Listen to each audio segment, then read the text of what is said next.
Assalamu alaikum warahmatullahi wabarakatuh. Welcome to NMS TV. Takulandirani pano pa NMS TV. Ambiri mmakhala mukudabwa simukuziwa kunena kuti akamati NMS TV ndi yani.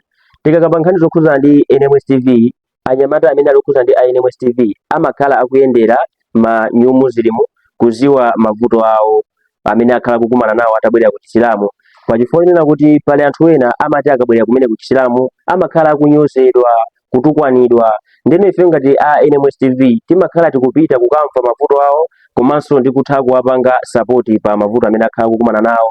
Mwina mwake ngati tili ndi kuthekera kuti mwina mwake pali azimayi ena amene abwerera kumene ku chipembedzo cha Chisilamu alibe mahijabu, timakhala tikuwapasa mahijabu. Anyamata amene abwerera ku chipembedzo cha Chisilamu alibe mikanjo, ngati tili ndi kuthekera timatha kumawapasa kuti mwina mwake atitha kumathandizikira zinthu ngati zimenezozo.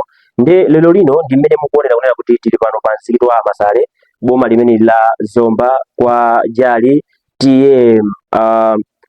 TM Mwambo komanso village Masale.